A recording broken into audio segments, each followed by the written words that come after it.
Hi అండి. Welcome to my channel Bhagyalakshmi పచ్చ. ఎలా ఉన్నారు? బాగున్నారా? నేను కూడా చాలా బాగున్నాను. అందరికీ గుడ్ మార్నింగ్. ఇప్పుడే నిద్రలేచి ఇంటి ముందు ఊడ్చి నీళ్లు చల్లేసి ముగ్గు పెట్టేసి ఇదిగోండి ఇప్పుడైతే బ్రష్ చేసుకుంటున్నాను. బ్రష్ చేసుకొని తర్వాత స్నానం చేసి పూజ చేసి ఇంకా వంట పని అయితే స్టార్ట్ చేయాలి. ఈరోజు కొంచెం లైట్గా మంచు కూడా పట్టిందండి. అసలే చలి అనుకుంటే చలికి తోడు మంచు పట్టింది. ఇంకా చలికాలం అంటే ఎక్కువ మంచు పట్టిద్దిగా. పూజ చేయాలంటే నాకు తెలియక ఒక విషయం అడుగుతానండి. ఇంట్లో పనులన్నీ చేసుకున్నాకే పూజ చేయాలంటారా? అంటే పాచి పనులు, అంట్లు పనులు, బట్టల పనులు అవన్నీ చేసిన తర్వాతే పూజ చేయాలంటారా? తర్వాత ఆ పనులు చేసుకోకూడదా? అంట్లు పనులు, బట్టల పనులు అవన్నీ చేసి పూజ చేసుకోవాలంటే కొంచెం కష్టంగానే అనిపించిద్దండి. ఇవన్నీ చేసి పూజలు చేయటం ఇవన్నీ ఎందుకులని ఒక్కోసారి మానుకోవాలనిపించిద్ది. అందుకని నేను ఇప్పుడు ఏం చేస్తున్నానంటే ఉదయం లెగవటం, ఇంటి ముందు ఊడవటం, ముగ్గేయటం, వంటగది ఊడవటం, తుడుచుకోవటం, ఇంకా పూజలు చేసుకోవటం, తర్వాత ఇంక ఇంట్లో పని అనేది చేస్తున్నాను.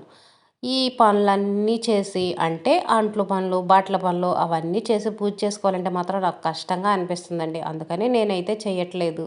అలా చెయ్యొచ్చో చేయకూడదో మీకు తెలిస్తే కామెంట్లో చెప్పండి. ఇప్పుడైతే బ్రష్ చేసుకున్నాను కదా, ఇంకా స్నానానికి కూడా వేడి నీళ్ళే పెట్టుకున్నానండి. ఉదయాన్నే చన్నీటి స్నానం చేయాలంటారు కదా, కానీ నా వల్ల మాత్రం కాదండి. ఎందుకంటే నాకు స్కిన్ ఎలర్జీ ఉంది. చల్లటి నీళ్ళు తగిలినాయి అంటే ఎలర్జీ వచ్చేసిద్ది. అందుకనే నేనైతే మాత్రం ఇంకా ఉదయాన్నే చన్నీటి స్నానాలు అయితే చేయట్లేదండి. కొంచెం గోరువెచ్చని నీళ్ళతోనే స్నానం చేస్తున్నాను. పూజ చేయటానికైతే పూలు తీసుకొచ్చాను, మందార పూలు. ఇంకా మందార పూలతో అయితే పూజ చేస్తున్నాను. దేవుడి పటాలకి ఇలా పూలతో అలంకరణ చేసి ఇంకా ప్రసాదంగా అయితే ఇంక ఇంట్లో కాయలు ఉన్నాయి, జాంకాయలు ఉన్నాయి. జాంకాయలు ప్రసాదంగా పెట్టేసి ఇంకా మామూలుగా దీపారాధన చేస్తాను. ఇంకా అంతకంటే ఎక్కువ పూజ కూడా ఎక్కువ ప్రాసెస్ అయితే ఏమి ఉండదు. పూజా విధానం కూడా ఒక్కొక్కళ్ళు ఒక్కొక్క విధానంగా చెబుతారండి. మన వీలుని బట్టి మనకు కుదిరినట్టుగా పూజ చేసుకోవటమే. కాకపోతే మంచి మనసుతోటి దేవునికి పూజ చేసుకొని మన కోరికలు అనేవి దేవుడికి చెప్పుకోవటమే. కోరికలు దేవుడితో చెప్పుకొని ఆయనే తీరుస్తాడులే అని మనం అశ్రద్ధగా ఉండకుండా మన పనులు మనం చేసుకుంటూ ఉంటే ఆయన పని ఆయన చేస్తూ ఉంటాడు. దీపారాజన కూడా ఇప్పుడు అగ్గి పుల్లలతో వెలిగించకూడదు అని చెప్తున్నారుగా, అందుకని కడ్డీలతో వెలిగిస్తున్నాను. ఈ యూట్యూబ్ ఛానల్లో వచ్చిన కాంచి దీపారాజనలు, దేవుడికి పూజలు అనేవి ప్రతి ఒక్కళ్ళు ఎవరికి తోచినట్టు వాళ్ళు చెప్తా ఉన్నారు. ఎవరు చెప్పింది వినాలో ఎవరు చెప్పింది చెయ్యాలో అసలుకి ఏమీ అర్థం కావట్లేదు. మన ఇంట్లో మన పెద్దవాళ్ళు పూర్వం నుంచి వాళ్ళు ఎలా పూజలు చేసేవాళ్ళో ఇంకా వాటిని ఫాలో అవుతా పూజలు చేసుకోవటమే. నేనైతే మాత్రం సింపుల్గా ఈ విధంగా అయితే పూజ చేసుకున్నాను. ఎక్కువ ప్రాసెస్ ఎక్కువ హంగామా అయితే ఏముండదు. ఇంకా పూజ పని అయిపోయిన తర్వాత ఇంకా పిల్లలు స్కూల్కి వెళ్ళాలి కదా, వాళ్ళకైతే టిఫిన్ రెడీ చేస్తున్నాను. ఈరోజు టిఫిన్ అయితే మాత్రం ఇడ్లీ. ఇడ్లీ ఎప్పుడో 10 రోజులకు ఒకసారి, అది 1, 2 రోజుల కంటే ఎక్కువ ఉండవు. కానీ ఆ 2 రోజులు ఇడ్లీ తినటానికే మా పిల్లలకి చాలా కష్టంగా ఉండిద్ది. ఇడ్లీ వండిన రోజు మాత్రం తప్పనిసరిగా చట్నీ ఉండాల్సిందే. చట్నీ లేకపోతే మాత్రం ఇడ్లీ అసలుగా తిననే తినరు. మేమైతే చట్నీ ఉన్నా లేకపోయినా ఏదైనా అడ్జస్ట్ అవుతామండి. వేడి వేడి ఇడ్లీలో కొంచెం కారం వేసుకొని నెయ్యి వేసుకొని తింటే సూపర్గా ఉంటుంది. మన సంబార కారం ఉంటుంది కదా, మనం కూరల్లో వేసుకుంటాము. ఆ కారం వేసుకొని నెయ్యి వేసుకొని తింటే చాలా బాగుంటాయి. ఇంకా మాడుపు కారాలని, కరివేపాకు కారాలని అనేక కారాలు ఉంటాయండి. అవి వేసుకొని తింటే ఇడ్లీ ఎంత బాగుంటాయో. కాకపోతే మా పిల్లలు మాత్రం తినరు. వాళ్ళకి చట్నీ ఉండాల్సిందే, లేదనుకోండి సాంబార్ ఉండాలి. ఈ రెండు ఉంటేనే వాళ్ళు ఇడ్లీ తింటారు. ఇడ్లీలో టమాటా పచ్చడి వేసుకొని తిన్నా కూడా చాలా బాగుంటుందండి. టమాటా పచ్చడి కొంచెం పుల్లగా ఉంటుంది కదా, ఆ పచ్చడి వేసుకొని ఇడ్లీ తిన్నా కూడా చాలా బాగుంటాయి. ఒక్కోసారి చట్నీ తిని తిని బోర్ కొట్టిందనుకోండి, అలాంటప్పుడు నేనైతే ఇలా తింటుంటాను. ఒక పొయ్యి మీద అయితే ఇడ్లీ పెట్టేశాను, ఇంకో పొయ్యి మీద అయితే నవీన్కి అన్నం పెట్టాను. ఇంక ఇడ్లీ వండేటప్పుడు మనకు పని అనేది చాలా తక్కువగా ఉండిద్దిగా, అందుకే అంట్లు స్టాండ్లో అంట్లు అనేవి సర్దుతున్నాను. అంట్లు కడగటానికి అంత కష్టం అనిపించదు, కానీ సర్దేటప్పుడు మాత్రం విసుగొచ్చిద్దండి. ఎన్ని అంట్లున్నా సరే చక్కగా రుద్ది కడిగేస్తా, కానీ సర్దేటప్పుడు మాత్రం అబ్బా, అంట్లు స్టాండ్ నిండా అంట్లు ఉన్నాయి, వీటిని సర్దుకొని మళ్ళీ అంట్లు కడుక్కోవాలి అని విసుగొచ్చిద్ది. ఎన్ని అంట్లున్నా సరే చకచకా కడిగేస్తాం కానీ అంట్లు సర్దుకోవాలంటే ఎందుకో కానీ విసుగనిపించిద్ది. కూర గిన్నెలు, బాండీలు అవన్నీ అయితే అరమారలో పెట్టేశాను. ఇంకా ప్లేట్లు, గరిటెలు, గ్లాసులు అవి ఉంటాయి కదా! అవైతేనేమో ఇంకా అంట్లు స్టాండ్ ఉంది కదా! దాంట్లో పెట్టుకుంటాను. కొన్ని అవసరమైనవి అయితే ఇప్పుడే గ్యాస్ బండ మీద పెట్టేశాను. గ్లాసులు అవన్నీ. ఇప్పుడు నవీన్ పాలు తాగుతాడు కదా! వాడికి అవసరమైన వాటికి ఇక్కడే గ్యాస్ బండ మీద పెట్టాను. చట్నీ అయితే పల్లీ చట్నీ వేసానండి. ఇంకా చట్నీ తిరగమాత వేస్తున్నాను. చట్నీ అంటే మా ఇంట్లో ఇంకా పల్లీ చట్నీనే ఉంటుంది. పల్లీలు, వాటికి సరిపడా పచ్చిమిర్చి వేసుకోవటం, ఉప్పు, కొంచెం చింతపండు, 1, 2 వెల్లుల్లి రెబ్బలు వేసుకుంటే చట్నీ అనేది టేస్ట్ చాలా బాగుంటుంది. పల్లీలు కొంచెం స్వీట్గా ఉంటాయి కాబట్టి కొంచెం చట్నీ అనేది ఘాటు ఉంటేనే టేస్ట్ బాగుంటుంది. కొంతమంది చప్పగా చేసుకుంటారు. చప్పగా చేసుకుంటే చట్నీ అనేది టేస్ట్ అంత బాగుండదు. కొంచెం ఘాటుగా ఉంటేనే చట్నీ బాగుంటుంది. చట్నీ కూడా గట్టిగా లేకుండా కొంచెం లూజుగా నీళ్ళు నీళ్ళుగా ఉంటుంది చూడండి, అలా అయితేనే బాగుంటుంది. ఇడ్లీ ముక్క తుంచి చట్నీలో అటువైపున ఇటువైపున 2 వైపులా ముంచుకొని తింటే టేస్ట్ మాత్రం సూపర్గా ఉంటుందండి. చట్నీ మాత్రం మేము ఎక్కువే తింటాము. కొంతమంది అయితే ఇడ్లీ ముక్క తుంచుకొని ఊరక అలా అద్దుకొని తింటారు. అలా అద్దుకొని తింటే మనం చట్నీతో తిన్న ఫీలింగ్ ఎందుకు వచ్చింది? బాగా ఇడ్లీ ముక్క అనేది చట్నీలో ముంచుకొని తింటేనే మనం తిన్నట్టు, చట్నీ అనేది ఎక్కువ తిన్నట్టుగా ఫీలింగ్ వచ్చేసిద్ది. చట్నీ తిరగమాతకి నూనె వేయటం, పోపు దినుసులు వేయటం, కరివేపాకు, ఇంకా ఎండుమిర్చి అలాంటివి వేయను. ఎండుమిర్చి మాత్రం ఘాటు చాలా ఘాటుగా ఉందండి. తేజ మిరపకాయలు ఆ ఘాటు మాత్రం మనం అస్సలుగా తినలేము. అందుకనే ఎండుమిర్చి అసలు వేయట్లా.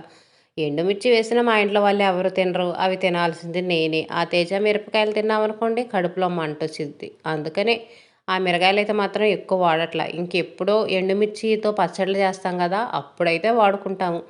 10 కాయలు వేయాల్సిన వాటికి 4 కాయలు వేసి ఇంకా అలా వాడుకోవటమే. ఇంకా వాటిని వేస్ట్‌గా పడేయటం ఎందుకులే అని ఇలా వాడుతూ ఉంటాను. పుల్లటి చీపిరి రోజు వాడుకునేది పాతదైపోయిందని కొత్తది తెప్పించాను. ఇంకా మనం కొత్తది తీసుకున్నప్పుడు చివర్లు ఉంటాయి చూడండి అంచులు, అవనేవి కొంచెం కట్ చేసుకోవాలి. కట్ చేసుకుంటే మనకు ఊడ్చుకోవడానికి కానీ, ఏమన్నా గచ్చులు అవి కడుక్కోవడానికి కానీ బాగుంటుంది. మామూలుగా చీపిరిలాగా అలాగే ఉంచామనుకోండి కడగటానికి మురికి అనేది త్వరగా పోదు. పుల్లటి చీపిరి అనేది ఇలాగనే అంచులనేవి మనం కట్ చేసుకోవాలి. మరీ ఎక్కువ కాదు, కొంచెం కట్ చేసుకుంటే సరిపోయిద్ది. మరీ ఎక్కువ కట్ చేసామనుకోండి చీపిరి పొట్టిగా ఉంటుంది. ఇప్పుడు రూ. 50 చీపుర్లు వస్తున్నాయి కదా! అవి పుల్లలు గట్టిగా ఉంటాయి. అవి తీసుకుందాం అనుకుంటానండి చాలా రోజులు బట్టి. కానీ తీసుకోలేదు. ఈసారన్నా ఖచ్చితంగా ఆ చీపురు తెప్పించుకోవాలనుకున్నాను. కానీ ఊళ్ళో షాప్‌లో నాకైతే దొరకలేదు. ఇంకా సత్తెనపల్లి పోయి ప్రత్యేకంగా ఆ చీపురేం తెచ్చుకుంటాంలే అని ఈసారి కూడా ఇంక ఈ చీపురే తీసుకొచ్చాను. ఈ చీపురుతో బూజు దులుపుకోవటానికి కూడా చాలా ఈజీగా ఉంటది. మన కిటికీల్లో గ్యాపులుంటాయి గదా! కిటికీ గాని, తలుపుల దగ్గర గ్యాపుల్లో బూజనేది నీట్‌గా దులుపుకోవచ్చు. ఇంక ఇదిగోండి డాబా మెట్లయితే ఊడుస్తున్నాను. మెట్లు బాగా దుమ్ము పట్టేసినాయండి. దుమ్ము దుమ్ముగా ఉన్నాయి. అందుకనే మెట్లు నీట్‌గా ఊడుస్తా వస్తున్నాను. కొత్త చీపురు గదా! బాగా పొడవుగా ఉంది. ఊడవటానికి చాలా ఈజీగా ఉంది.